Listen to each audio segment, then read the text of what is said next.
Chaque jour, Charles et Carole vous présentent la leçon de l'école du sabbat.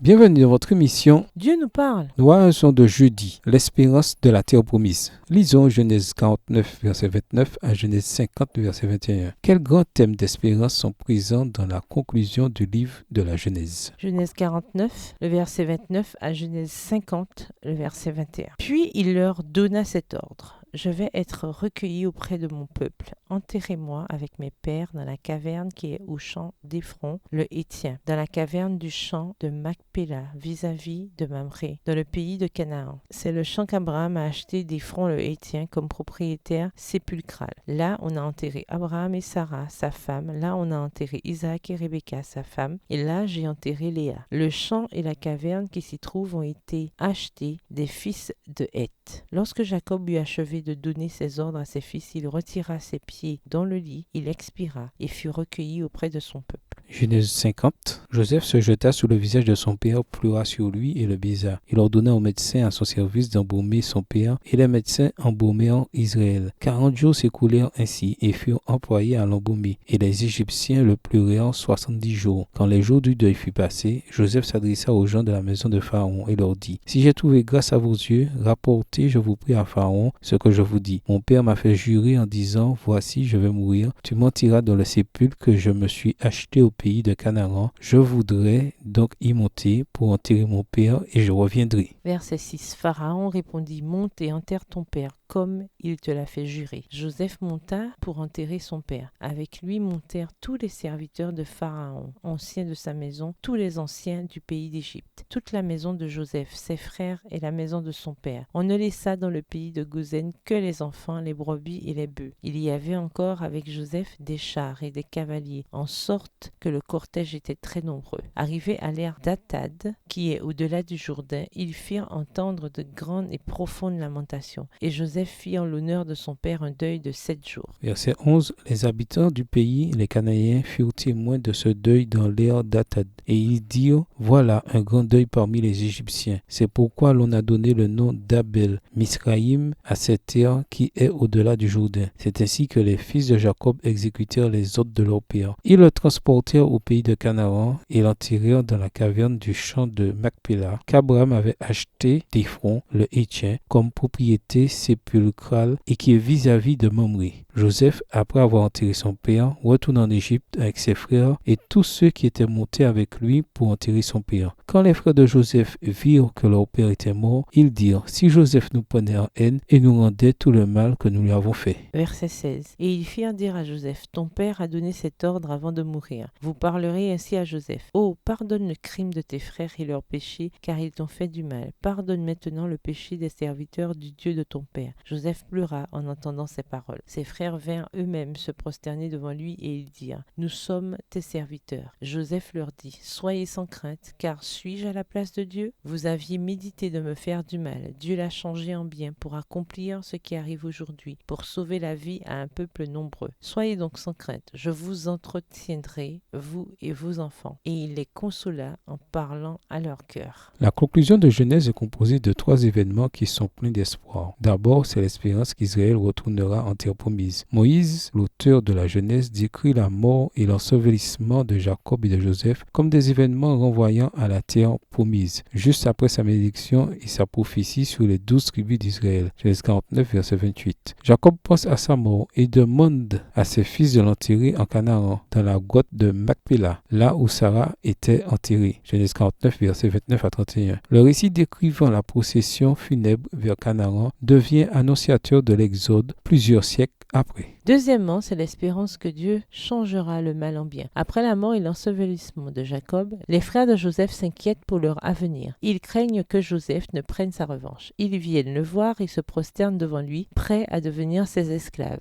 Genèse 50, le verset 18. Scénario qui rappelle les rêves prophétiques de Joseph. Joseph les rassure et leur dit de ne pas avoir peur. Genèse 50, le verset 19. Expression qui fait référence à l'avenir. Genèse 15, le verset 1. Car le mal qu'il comptait lui lui faire, Dieu comptait en faire du bien, Genèse 50, le verset 20, et a changé le cours des événements en direction du salut, Genèse 50, les versets 19 à 21, voire aussi Genèse 45, les versets 5 et 7 à 8. C'est-à-dire que, malgré tous ces échecs de la part des humains, la providence de Dieu l'emportera. Troisièmement, c'est l'espérance que Dieu sauvera l'humanité déchue. L'histoire de la mort de Joseph dans ce dernier verset du livre de la Genèse va au-delà de la simple mort de Joseph. Chose étrange, Joseph ne demande pas à ce que ses ossements soient ensevelis. Il renvoie à l'époque où Dieu interviendra en leur faveur. Vous emporterez d'ici mes ossements. Genèse 50, verset 25. Ce qu'ils firent des années plus tard en obéissant direct à ses paroles. Référence à Exode 13, verset 19.